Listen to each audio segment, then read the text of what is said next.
जम्मू कश्मीर के पहलगाम में हुए आतंकी हमले की जहां एक तरफ देश भर में निंदा हो रही है तो वहीं दूसरी तरफ सियासत भी। हमले में मृतक शुभम के घर पहुंचकर सीएम योगी आदित्यनाथ ने परिवार से मिलकर शोक संवेदना व्यक्त की और कड़ी कार्रवाई का आश्वासन दिया। तो वहीं अखिलेश यादव शुभम के घर नहीं जाएंगे। राजा भैया के सवाल पर भड़के अखिलेश यादव। नमस्कार, आप देख रहे हैं लोकमत हिंदी की खास पेशकश यूपी डायरी।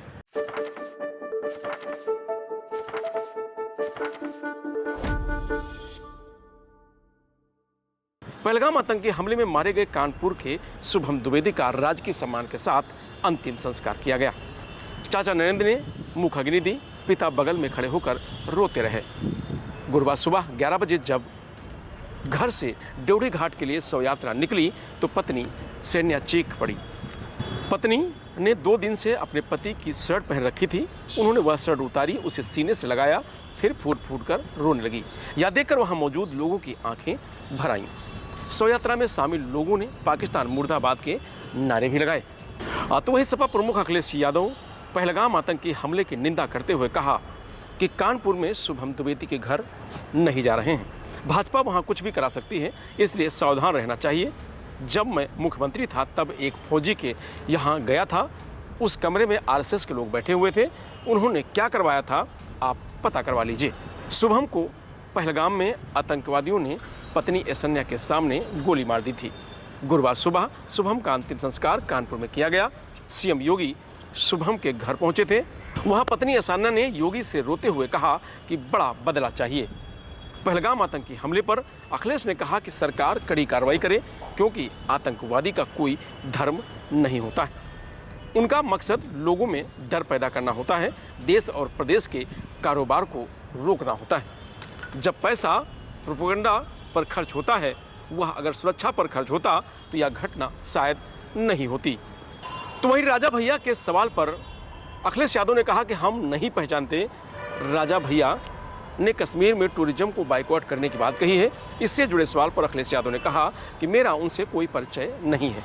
बता दें कि राजा भैया अखिलेश यादव के पिता मुलायम सिंह यादव के करीबी रहे हैं। वह मुलायम सिंह यादव की सरकार में मंत्री भी रहे हैं और अखिलेश यादव ने भी राजा भैया के लिए इस तरह की बात पहली बार नहीं कही है। इससे पहले भी वो कह चुके हैं कि राजा भैया को हम नहीं जानते और हमारा उनसे कोई परिचय नहीं। तो वहीं अखिलेश यादव ने कहा कि अग्निवीर के पक्ष में देश के युवा नहीं थे, वे पक्की नौकरी और स्थायी वर्दी चाहते थे। देश की सुरक्षा के लिए जितना भी बजट लगे लगाया जाना चाहिए। भारत सरकार ने पाकिस्तान के खिलाफ जो फैसले लिए हैं उनसे भी कठोर फैसले लिए जाएं और उन पर अमल किया जाए, उतनी ही कड़ाई के साथ। पूरे देश में इस घटना के खिलाफ गुस्सा है। किसी भी राजनीतिक पार्टी को ऐसी घटना से राजनीतिक लाभ नहीं उठाना चाहिए। यह पूरे देश का सवाल है।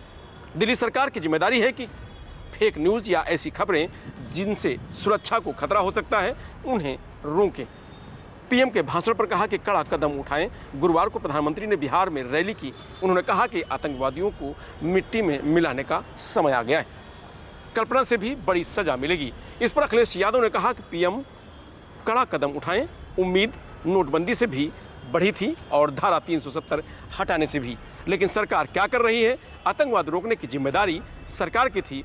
पहले की घटनाओं से सबक क्यों नहीं लिया गया? देश की सुरक्षा को जुमला ना बनाएं। जब जम्मू कश्मीर में भाजपा सरकार ने सब कुछ अपने मन मुताबिक किया है तो वह इतने अधिक लोगों की मौत के लिए अपनी जिम्मेदारी से पल्ला नहीं झाड़ सकती है। यह केंद्र सरकार की नाकामी है कि वह पहले नहीं जान पाई कि देश के दुश्मन इतनी विभत्स घटना को अंजाम देने वाले हैं। यह कोई पहली बार नहीं हुआ है। भाजपा सरकार ने अगर पिछले हमलों से सबक लिया होता तो वह पहले से ही सतर्क और सजग होती और ऐसे हमलों को रोका जा सकता था, लोगों की जान बचाई जा सकती थी। संवेदनहीन भाजपाइयों से आग्रह है कि जिन्होंने अपनों को खोया है उनका दुख दर्द समझें और कम से कम देश की सुरक्षा को जुमला न बनाएं। अखिलेश यादव ने कहा कि यह असीम दुख की घड़ी है। इससे भाजपाई दिखावटी बैठकों और झूठी संवेदनाओं से न झुठलाएं। अगर भाजपाई और उनके सगे संबंधी देश भर के पर्यटकों को जम्मू कश्मीर के भ्रमण के लिए प्रेरित कर रहे हैं तो उनकी सुरक्षा के पर्याप्त प्रबंध पहले से क्यों नहीं किए गए? जहां हमला हुआ वह स्थान कोई निर्जन क्षेत्र नहीं था, बल्कि एक प्रसिद्ध पर्यटन स्थल था। तभी तो वहां देश के कई प्रदेशों के पर्यटक मौजूद थे। इतनी प्रसिद्ध स्थान पर सुरक्षा के लिए बैठकें पहले होनी चाहिए थी, लोगों के जीवन गंवाने के बाद नहीं।